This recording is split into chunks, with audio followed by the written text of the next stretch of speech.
TP नीचे कर दो।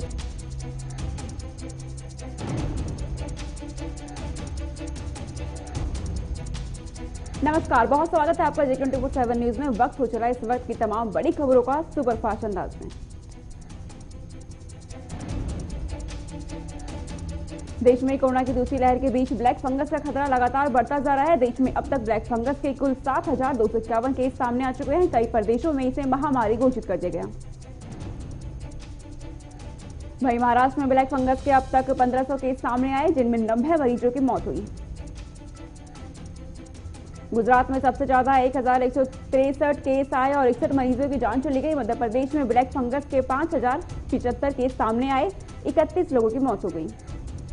बिहार में कोरोना के साथ ही ब्लैक फंगस के केस भी तेजी से बढ़ रहे हैं। बीते 24 घंटे में राज्य में ब्लैक फंगस के 39 नए मामले सामने आए। बिहार सरकार राज्य के बढ़ते ब्लैक फंगस के केसों को देखते हुए जल्द इसे महामारी घोषित कर सकती है। बंगाल की खाड़ी में चक्रवाती तूफान के मद्देनजर ओडिशा सरकार ने तटीय जिलों में हाई अलर्ट जारी कर दिया है। ओडिशा के मुख्य सचिव सुरेंद्र चंद्र महापात्रा ने शुक्रवार को जानकारी दी कि ओडिशा के सभी तटीय और आसपास के जिलों में हाई अलर्ट पर रखा गया है।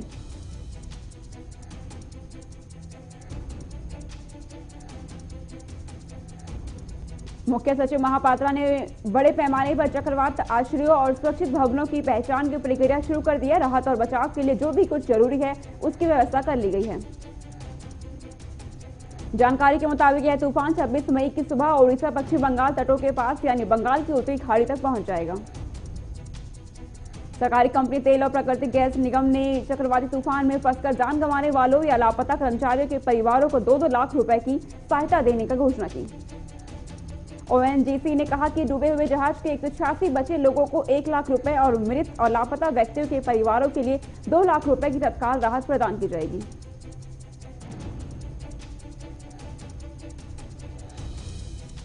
वहीं गोवा के मुख्यमंत्री प्रमोद सावंत ने चक्रवात ताउते से प्रभावित लोगों के प्रति एकजुटता व्यक्त करते हुए कहा कि राज्य सरकार ने मृतकों के परिजनों को 4-4 लाख रुपए की अनुग्रह राशि दी है। कर्नाटक सरकार ने कोरोना प्रसार रोकने के लिए राज्यव्यापी लॉकडाउन को 7 जून को 6 बजे तक बढ़ा दिया है। सीएम ने कहा कि लॉकडाउन के नियमों का पालन नहीं करने की स्थिति में पुलिस को उल्लंघन करने वालों के खिलाफ कार्रवाई करने के निर्देश दिए गए हैं। कर्नाटक में 5,14,238 सक्रिय मामले हैं कोरोना के, जबकि राज्य में अब तक 24,207 लोगों की कोरोना से जान चली गई। कर्नाटक के शिवमोगा के तुंगानगर में एक वैक्सीनेशन सेंटर के बाहर वैक्सीन लगवाने के लिए लोगों की लंबी लाइन लगी। देश में कोरोना वायरस का संक्रमण जारी है। भारत में पिछले 24 घंटे में कोविड-19 के 2,57,299 नए मामले सामने आए।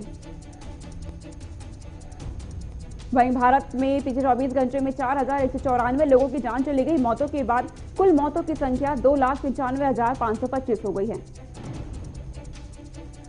देश में पिछले 24 घंटे में कोरोना वायरस की 14,58,895 वैक्सीन लगाई गई। वहीं 3,57,630 नए डिस्चार्ज हुए। ICMR के मुताबिक भारत में कल कोरोना वायरस के 26,66,285 सैंपल टेस्ट किए गए। 3 कृषि कानूनों के खिलाफ दिल्ली की सीमाओं पर पिछले 6 महीने से प्रदर्शन कर रहे किसानों ने एक बार फिर सरकार से बातचीत शुरू करने को कहा है। संयुक्त किसान मोर्चा ने शुक्रवार को प्रधानमंत्री नरेंद्र मोदी को पत्र लिखा, जिसमें तीनों कृषि कानूनों पर बातचीत फिर से शुरू करने का अनुरोध किया गया। सरकार और किसान नेताओं के बीच पिछले 4 महीनों में कोई बातचीत नहीं हुई है। किसान पिछले 4 नवंबर से दिल्ली की सीमाओं पर आंदोलन कर रहे हैं। पंजाब के नए जिले मलेरकोटला को जल्द ही एक मेडिकल कॉलेज मिलने जा रहा है। इसका निर्माण करीब 370 करोड़ रुपए की लागत से किया जाएगा। एक आधिकारिक बयान में कहा गया कि मलेरकोटला में मेडिकल कॉलेज स्थापित करने का निर्णय मुख्य सचिव विनी महाजन की अध्यक्षता में आयोजित राज्य स्तरीय एक समिति में किया गया। बयान में कहा गया कि अल्पसंख्यकों के आर्थिक, सामाजिक और शैक्षणिक विकास के लिए प्रधानमंत्री के 15 सूत्री कार्यक्रम के तहत समिति का गठन किया गया है। देश में कोविड-19 टीकों की कमी को पूरा करने के लिए सरकार इनके उत्पादन को बढ़ाने की संभावना तलाश रही है। इसमें स्वदेशी स्वरूप से विकसित कोवैक्सीन टीके के लिए भारत से बाहर उत्पादन स्थलों की पहचान करना शामिल है। विदेश मंत्रालय ने कोविशील्ड की निर्माता एस्ट्राजेनेका से बात कर उसे भारत में और अधिक सुरक्षित लाइसेंस देने के लिए प्रोत्साहित करने का भी सुझाव दिया है। केंद्रीय स्वास्थ्य और परिवार कल्याण मंत्री डॉक्टर हर्षवर्धन ने कहा कि भारत 2021 के अंत तक कम से कम अपनी पूरी वैश्विक आबादी को टीकाकरण करने की स्थिति में होगा।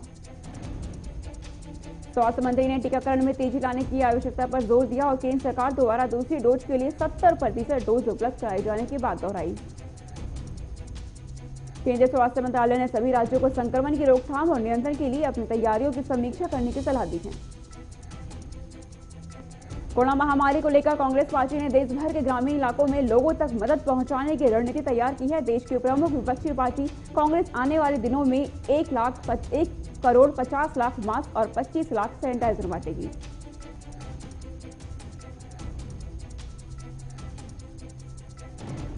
इसके अलावा 10 lakh home isolation kits, medical kits जिनको डॉक्टर्स ने मंजूर किया है वो कोरोना पीड़ित लोगों को बांटे जाएंगे। इसके अलावा ग्रामीण इलाकों में बीमारों के लिए एम्बुलेंस सेवा भी शुरू की गई है। कांग्रेस संगठन महासचिव केसी वेणुगोपाल के मुताबिक पार्टी पहले ही 1600 एम्बुलेंस की सेवा देश भर में आम लोगों तक मुहैया करवा रही है।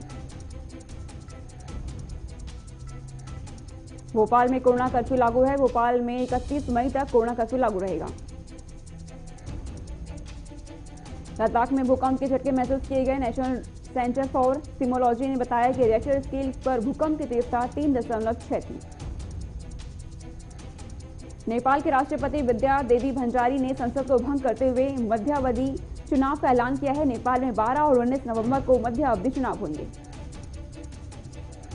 तेलंगाना में वैक्सीन की कमी के बीच रंगारेड्डी जिले के कोंजापुर के एरिया अस्पताल से गुरुवार को कोविशील्ड वैक्सीन की 50 शीशियां गायब पाई गई।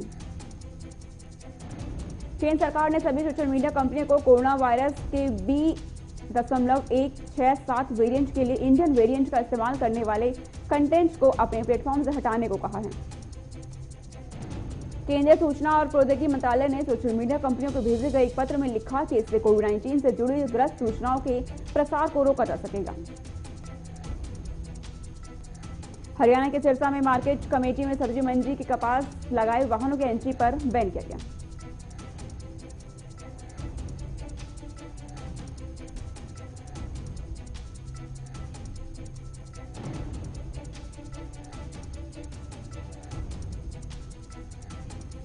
हरियाणा के सिरसा में मार्केट कमेटी ने सब्जी मंडी को कपास मंडी में शिफ्ट किया और सब्जी मंडी में कपास लाने और ले जाने वाले उन्हीं वाहनों की एंट्री है जिनके पास बैस बने हुए हैं।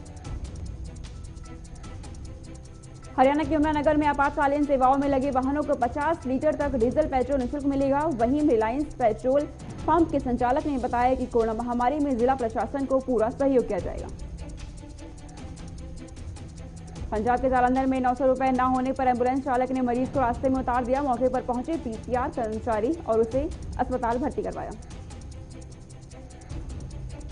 हरियाणा के सिरसा में ट्रेड टावर मार्केट में 3 दुकानों और एक डेयरी के ताले तोड़कर चोरों ने चोरी की वारदात को अंजाम दिया और मोबाइल शॉप से 25,000 रुपए जबकि डेयरी से 25,000 रुपए की नकदी लेकर फरार हुए।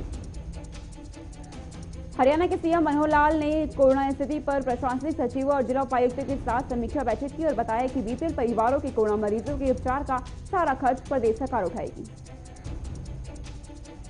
हरियाणा के सिरसा में कोरोना के बढ़ते मामलों को लेकर प्रशासन ने गांव में किसी बाहरी व्यक्ति की एंट्री बंद कर दी जिससे कि कोरोना पर रोकथाम हो सके। हरियाणा के यमुनानगर में केंद्रीय राज्य मंत्री ने कोरोना काल में सवाल उठा रहे कांग्रेस पर निशाना साधते हुए कहा कि सीएम जहां भी रचनात्मक कार्य करने जाते हैं और ये वहां तख्तियां लेकर खड़े हो जाते हैं, इन्हें शर्म आनी चाहिए। पंजाब के जालंधर में प्रागपुर थाने में अचानक आग लगने से चौकी का सारा सामान जलकर राख हो गया। मौके पर पहुंची दमकल और विभाग ने आग पर काबू पाया। छत्तीसगढ़ के गौरेला पेंड्रा मरवाही में मासूम बच्चों के वीडियो सोशल मीडिया पर वायरल हो रहे हैं जिसमें 3 साल की बच्ची कोरोना संक्रमण के दौरान खाली समय का उपयोग किसी सेना के प्रशिक्षण की भांति कर रही है। उत्तराखंड के जोशीमठ में 2 दिनों से पहाड़ी क्षेत्रों में हो रही लगातार बारिश हो रही है जिसके कारण कई सड़कें और गांवों की ओर जाने वाले वैकल्पिक पुल क्षतिग्रस्त हो गए।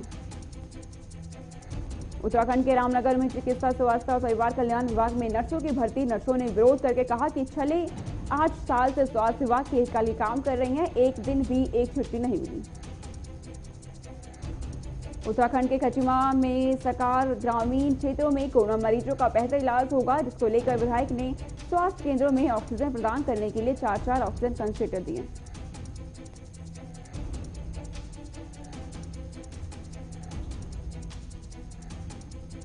कर्नाटक के बीजापुर में पुलिस और जबरदस्ती पैसा वसूल करने का आरोप लगा है। आपको बता दें, जत स्टेट हाईवे पर ट्रांसपोर्ट करते भारी ट्रक के ड्राइवरों ने बताया कि पुलिस ने जबरदस्ती पैसा वसूल किया।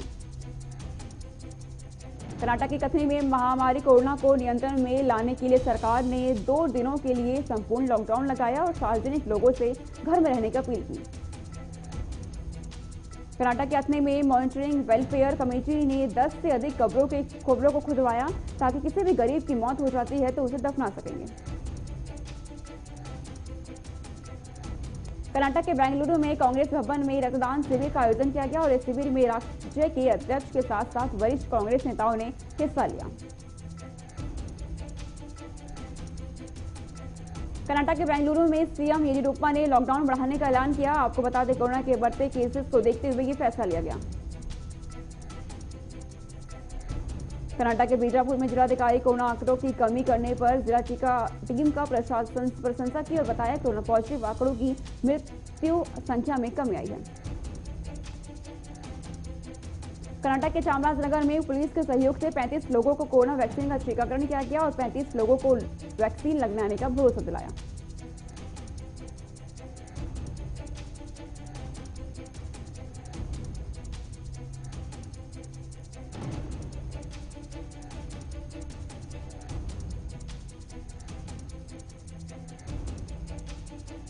पंजाब के संगरूर में एफसीआई विजिलेंस टीम ने रिश्वत मामले में एफसीआई के 2 अधिकारियों के साथ एक व्यक्ति को गिरफ्तार किया।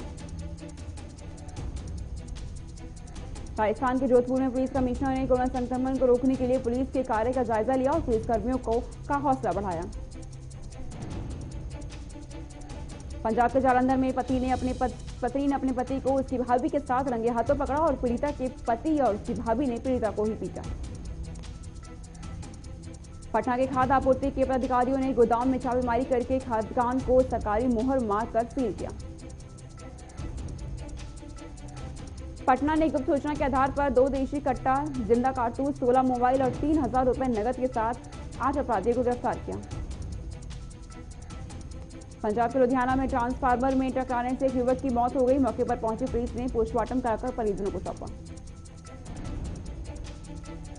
पंजाब के लुधियाना में पुलिस ने चोरी करने वाले मामा भांजा को 2 मोटरसाइकिल, 5 मोबाइल और तेज हथियार के साथ गिरफ्तार किया। जम्मू कश्मीर के अनंतनाग में मीरवाइज, मौलवी मोहम्मद फारूक और अब्दुल गनी लोन की पुण्यतिथि पर कोविड-19 कर्फ्यू को पुलिस प्रशासन ने सख्त किया। उत्तराखंड के हरिद्वार में कैबिनेट मंत्री ने औद्योगिक कंपनियों के पदाधिकारियों के साथ बैठक की और पतंजलि योगपीठ के आचार्य बालाकृष्णन से मुलाकात की। हिमाचल प्रदेश के सोलन में नगर निगम की टीम ने वेंडर लिया मार्केट के निर्माण कार्य का जायजा किया और वेंडर मार्केट के कार्य से मेयर और डिप्टी मेयर नाखुश दिखाई दिए। अगर आप सॉवरेन गोल्ड बॉन्ड की पहली सीरीज में निवेश करने से चूक गए तो 24 मई से सरकार आपको निवेश का दूसरा मौका दे रही है। रिजर्व बैंक 24 मई से 28 मई तक दूसरी सीरीज जारी करेगा। सरकार ने इसके लिए 4,842 रुपए प्रति ग्राम का भाव तय किया है। जो लोग इनके लिए ऑनलाइन आवेदन करेंगे और डिजिटल पेमेंट के जरिए भुगतान करेंगे, उन्हें प्रति ग्राम 50 रुपए का डिस्काउंट मिलेगा। देश में आज से शहरों में पेट्रोल डीजल की कीमतों में घरेलू तेल कंपनियों ने कोई बदलाव नहीं किया, यानी आज पेट्रोल डीजल के दामों में बढ़ोतरी हुई है। दिल्ली के बाजार में आज पेट्रोल कल के भाव पर बिक रहा है, यानी आज पेट्रोल की कीमत 93.04 प्रति लीटर और डीजल 83.80 रुपए प्रति लीटर हो गई।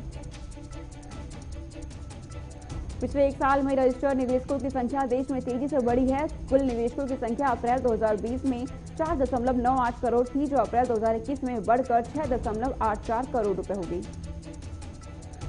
यानी 37.3% का इजाफा हुआ है। बड़े राज्यों में राजस्थान, मध्य प्रदेश, बिहार, छत्तीसगढ़ और जैसे राज्यों में निवेशकों की संख्या में ज्यादा बढ़त हुई है, जबकि छोटे राज्यों में पूर्वी भारत टॉप पर है। सरकारी एयरलाइंस एयर इंडिया के यात्रियों का डेटा लीक होने का मामला सामने आया है। खबर है कि इसके डेटा सेंटर पर साइबर सिक्योरिटी का हमला हुआ था और इसी के तहत डेटा चोरी हुआ। यह हमला फरवरी में हुआ था। एयर इंडिया ने अपनी वेबसाइट पर यह जानकारी दी। कंपनी ने बताया कि इस साइबर सिक्योरिटी हमले में यात्रियों की पर्सनल जानकारी चुराई गई। इसमें करीब 45 लाख यात्रियों का डेटा चुराया गया। इनमें देश और विदेश के यात्री शामिल है। कंपनी ने कहा कि यह पूरे वैश्विक लेवल पर उसके यात्रियों के साथ हुआ है।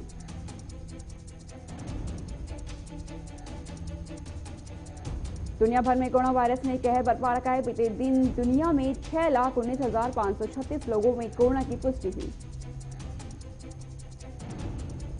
हालांकि रोजाना होने वाली मौतों के मामले में खास गिरावट नहीं देखी जा रही। बीते दिन 12,705 लोगों की कोरोना की वजह से मौत हुई।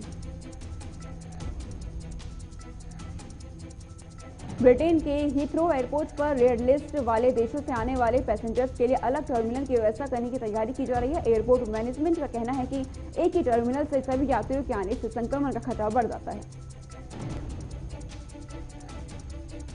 नेपाल के राष्ट्रपति विद्यादेवी भंडारी ने नेपाल की संसद सभा को भंग कर मध्यावधि चुनाव के लिए नई तारीखों का ऐलान कर दिया। यह 12 और 19 नवंबर को मध्यावधि चुनाव होंगे। माइक्रोसॉफ्ट का इंटरनेट एक्सप्लोर वेब ब्राउजर 26 साल के सफर के बाद रिटायर होने जा रहा है। 15 जून 2022 के बाद यह इतिहास बन जाएगा।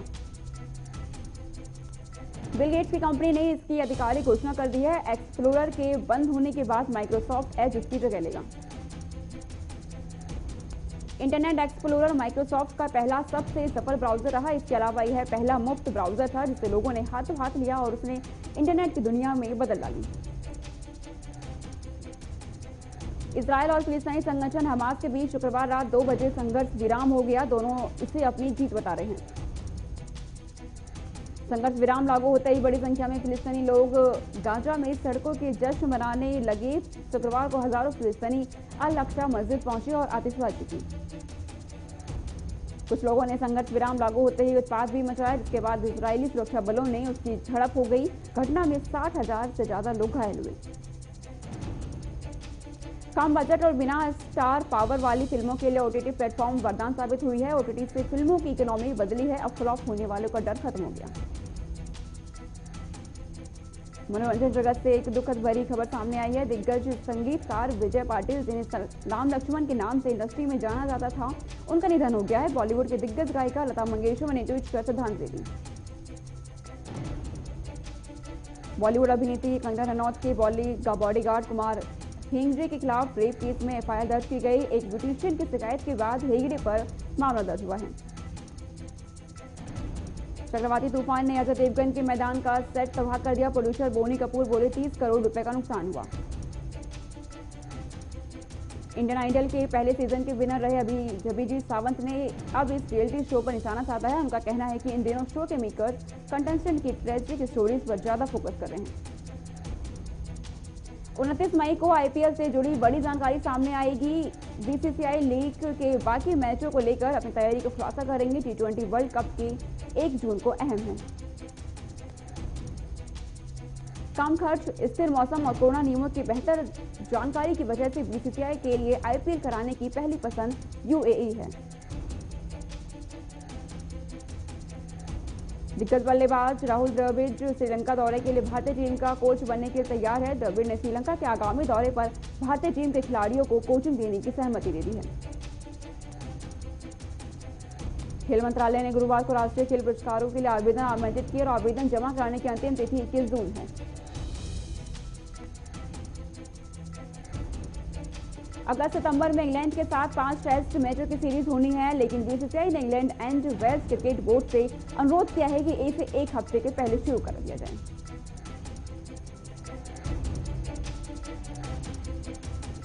रुकेंगे छोटे से ब्रेक के लिए, बने रहे G24/7 न्यूज के साथ।